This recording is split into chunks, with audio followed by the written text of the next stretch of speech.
So, welcome to my first ever YouTube video. So I'm going to try to provide a critique and provide observations, from what I've read from this particular book that I'm going to reveal in the next few seconds. I don't have any expertise in academic analyses. I think the only sort of expertise I have is a bachelor's degree in law. So I have an LLB in law, and I pretty much think that required a lot of deep analysis in regards to essays and legal issues and legal problems, and I suppose that qualifies me slightly because this book is a very complex book. It's a very complex book, and the book is called The One-Dimensional Man by Herbert Marcuse. And only a few pages into this book have I realised,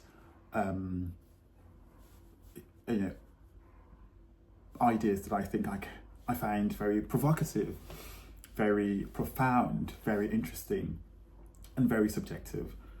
I thought it necessary to set up my camera and just share with whoever wants to listen and watch about what I think about Mercuse's argument around the first part of the book. It's called The One-Dimensional Society, and I think the first topic covers the new forms of control.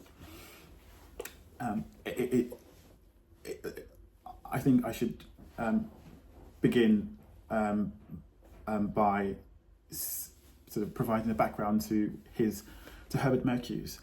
I think I haven't really done an in-depth analysis, or not analysis, but in-depth research. But I found that just on the back of the book, he's a German philosopher. Essentially, he's an academic. He's a social theorist and a political activist. And this book was published or at least the first edition was published in 1964. So we have to bear in mind that this book is quite a few decades old, and the setting and status quo at the time is vastly, I think, not vastly, but at least in terms of technological advancement, is different now. It's qualitatively different. It's very, very different. It's progressed, and so I think I should have that sort of caveat at my foremind. So, right, the book, at least, according to my, readings, I think the book is a sort of clarion call for every person in the advanced industrial society, in the Western society, in the Occidental states or countries, to wake up to their own enslavement. I think he tries to make us understand that the idea that we're free, in this Western society is a farce and a lie, and that, we can't continue lying to ourselves. And so I think, the first part really emphasizes that there are forms of control that we are not necessarily conscious of, and those controls are facilitated by the productive apparatus. So I think the equipment that we use to work in the office is how I can summarize it. The machines that we operate on, and also he talks about how those machines are being manipulated by the state, the political apparatus, and so there are vested interests who want to ensure that we all stay within this universe of oppression where we just work. And, as long as we are able to satisfy our false needs false needs, that, we don't really find there to be any need to challenge the status quo. Because we have our phones, we're able to afford phones, we're able to at least feed ourselves, shelter ourselves. We don't find the need to complain. So therefore, we're in this bubble of false consciousness and false sense of freedom. So that's at least what this new forms of control addresses. But I think where my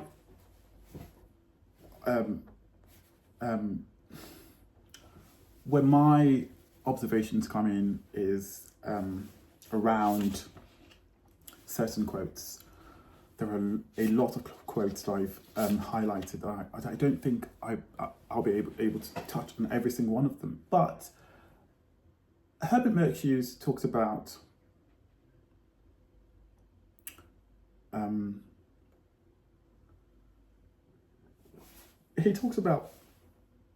the totalitarian nature of an industrial society through the means of technology. So he talks about the incessant obsession of our industrial society with technological rationality. So we focus more on the efficiency of technology and not how to develop and not how to use technology to improve human development. So we just focus on technology, its improvement, its efficiency, and how to be more productive, but we don't ensure that productivity is sort of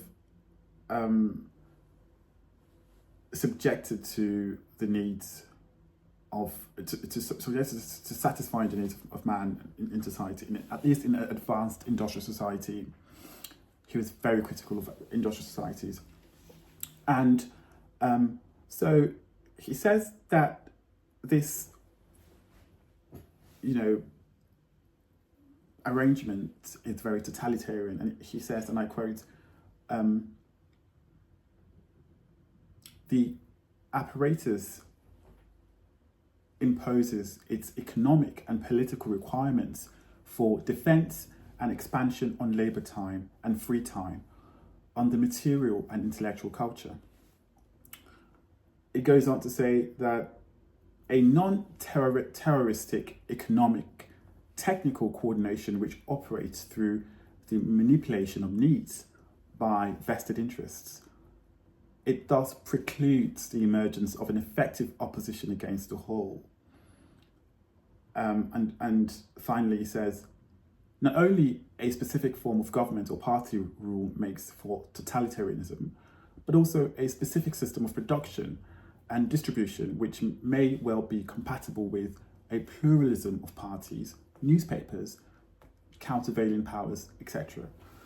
So I suppose I don't find this to be problematic, but it is true that today there are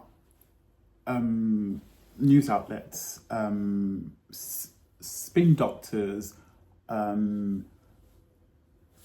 Murdoch newspaper, news media, who try to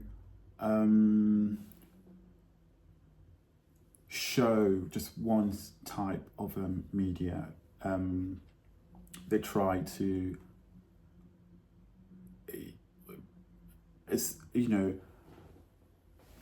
play to populist agendas, and they, I think, play into political games and try to represent the political party or the political class in a certain light. And I think that's how us as viewers and listeners of these news outlets become one, dimensional. We listen to the same type of news. For example, if you're a Fox News addict, or if you're on the right side of politics, you tend to listen to just Fox News, and listen to and read the Times, read the Daily Mail or the Telegraph, and you find yourself to be in a bubble, in an echo chamber where you only think in just one dimension. And also you find yourself on the left, you read CNN, you read MSNBC, and you watch them and you read them and you think in just one dimension. And so industrial society becomes really totalitarian, and it's been this system of production and distribution. It is compatible with these agents, and so yeah, I don't disagree with that. I suppose the only thing I disagree with is this idea of false consciousness and false needs. So Mercuse describes what false needs are, and I don't necessarily agree with. That's one criticism I have of Herbert Marcuse in his distinction of what entails in his categorization or in his characterization of needs in the book. I don't agree that there are false needs and true needs. I do not agree that those two things exist. I personally think that needs are on a continuum, and some on the very frivolous end, and some on the very existential end. Very, very, very, and you cannot decide for anyone what they hold to be very necessary, essential, because needs do not necessarily have a limit. I don't think we can confine needs to just, because he wrote here, he says,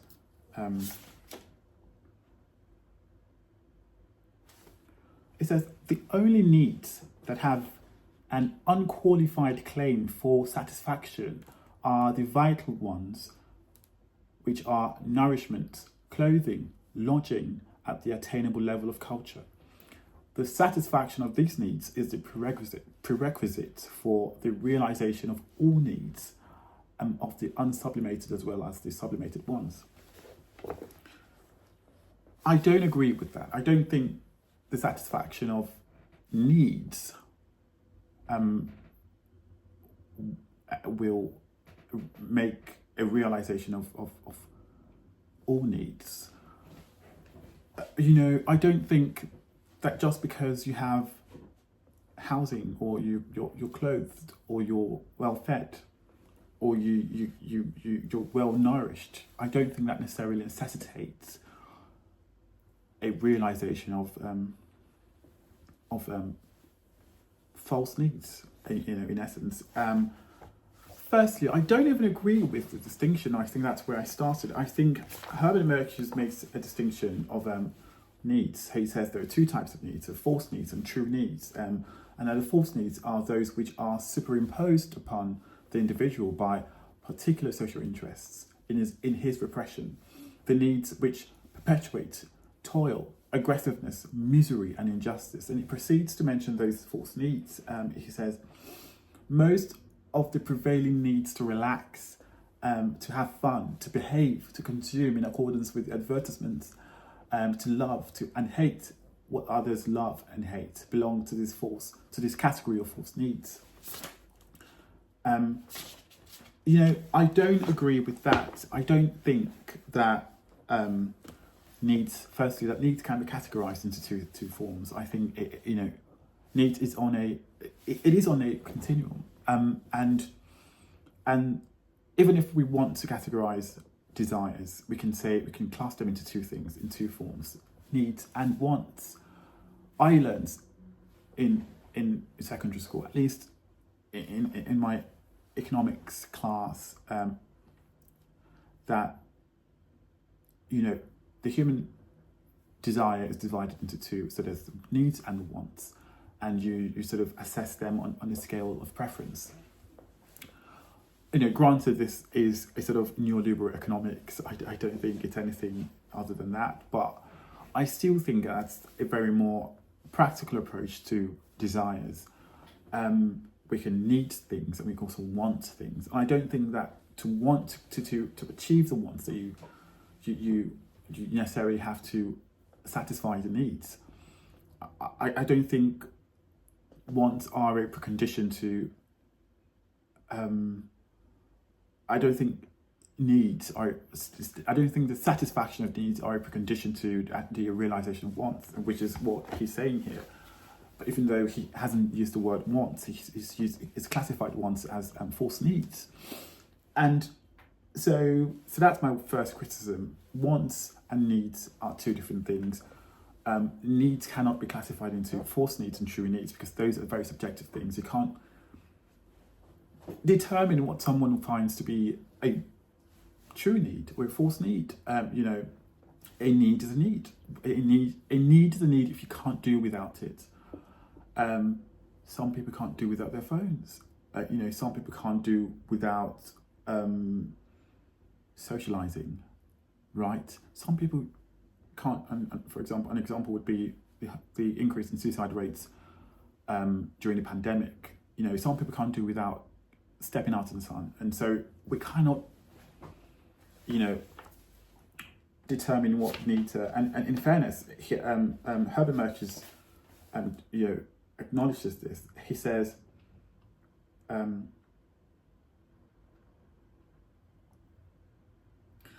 no tribunal can justly arrogate to itself the right to decide which needs should be developed and satisfied.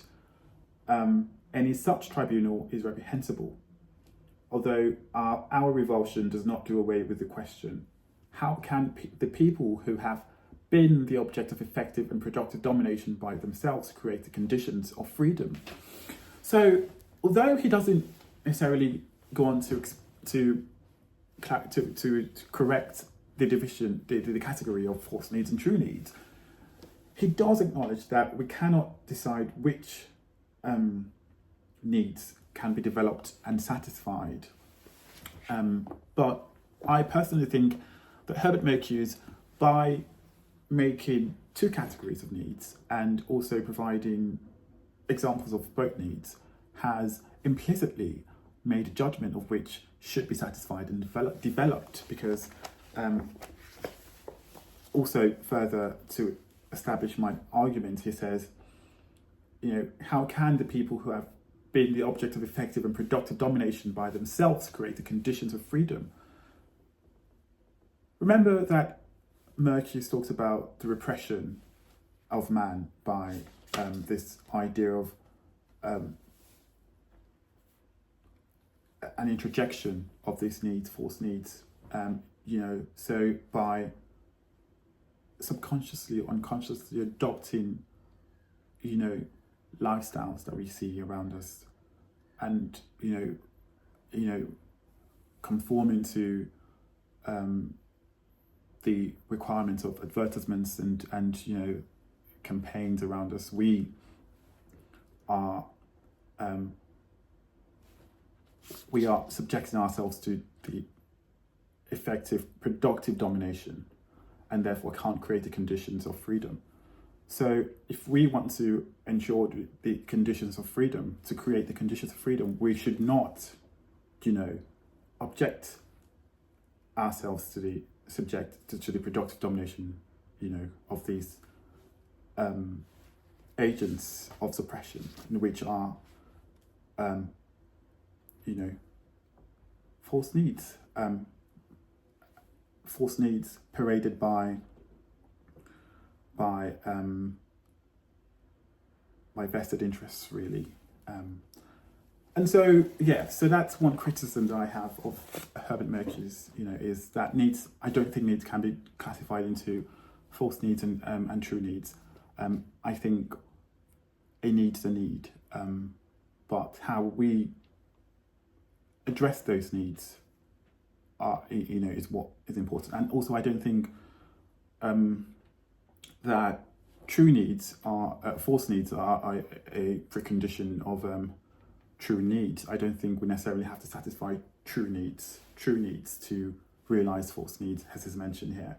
I think, I could have good clothing, I could have access to clothing, I could have access to shelter, I could have access to the good needs, nourishment and everything are true needs. But that does not guarantee that I have access to the fastest gadgets and, the latest technology and varieties of things. It's one thing to have access to housing. It's another thing to have access to a variety of housing. And the conditions that we currently live under ensure that we have a prevalence of choice of options. But I suppose one valid criticism of Herbert Marcuse is we can't have or continue to live in this universe where we constantly sustain our own repression by looking towards achieving false needs, because in the end, if we focus too much on false needs, we end up not having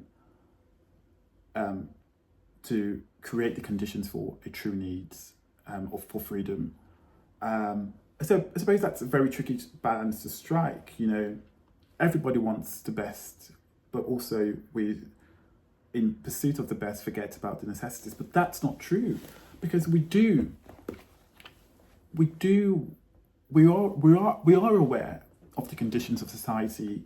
We do know that society that we live in, at least in the advanced industrial society in the West, we do know that, with the conditions we live under, in the UK, especially, housing is, in a dire crisis, even though the government, doesn't like to use that word crisis. I can't remember what words or adjectives they've replaced that with. But we are aware that the needs in this society is very, very it's difficult to access and get satisfied. We struggle to get onto the housing, at least for young people. The prospect of ever getting onto the housing ladder is quite slim, and so I do understand. We do understand. We are awake. I think my message to Herbert Marcuse, I don't know if he's alive, I'm going to have to research. I think he died in 2012 or something. But we do know, we are aware of this situation of of oppression, where certain people, vested interests, need this status quo to be so that they can flourish.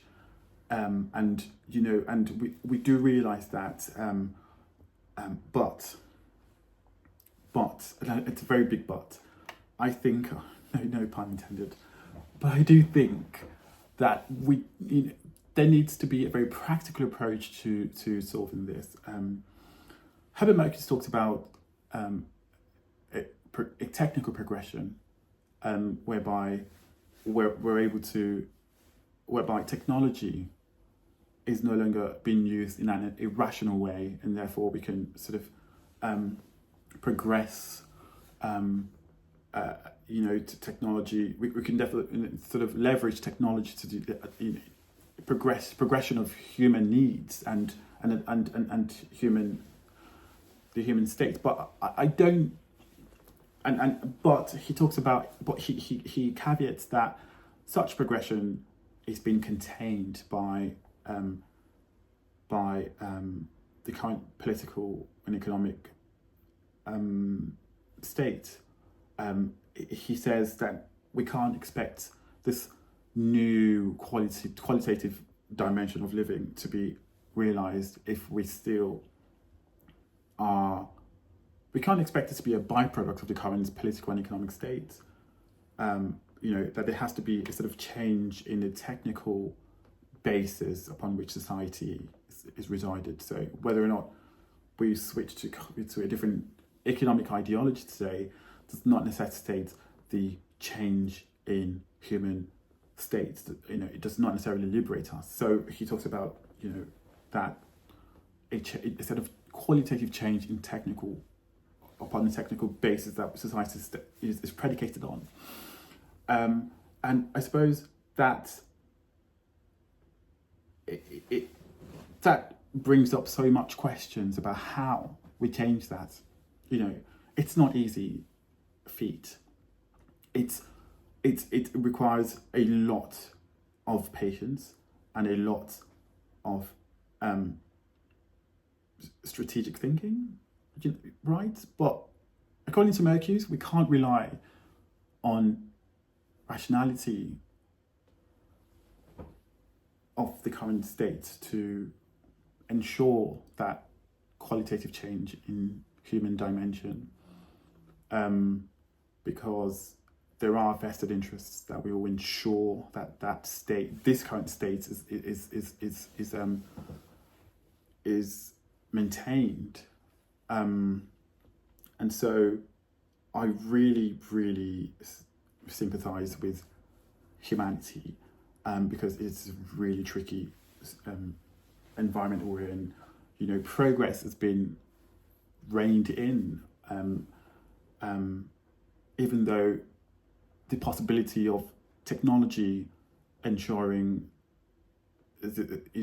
getting to a stage where it can ensure the emancipation of humanity, that the current status quo will ensure that such stage does not progress into the emancipation of humanity. And so I don't know how to change qualitatively the basis upon the technical basis upon which society is based on. Some people would call for a radical revolution, revolutionary approach, but I don't know. I think that's very, very not practical. I don't think that's even feasible. I think, if you look to history, that hasn't worked. And I think Herbert Marcuse acknowledges this, that it's not about the politics. It's more about how to change the operationalism. There's a current operationalism that's going on, whereby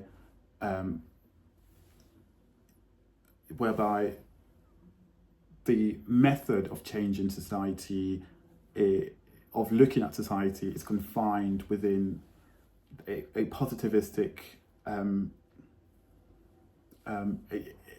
it's confined within logic. There has to be a breaking out of that logic and positivism and empiricism for us to achieve this goal of society. I've rattled on for so long, and I hope I made absolute sense. I'm just, this is my first video, and I'm hoping that I've at least provided knowledge and value, which is the goal of my channel. So this book is a must. Please do buy this book. I'm still in the first few pages of the book. I'm going to go deep into this book, but I just thought, I had to provide a sort of a commentary on this book, and hopefully someone out there enjoys this book, this review, whatever you like to call it. But yeah, anyway, it's been amazing talking to my camera alone like a lunatic, but I guess that's the technological rationality environment in which I find myself in. Thanks a lot. Bye.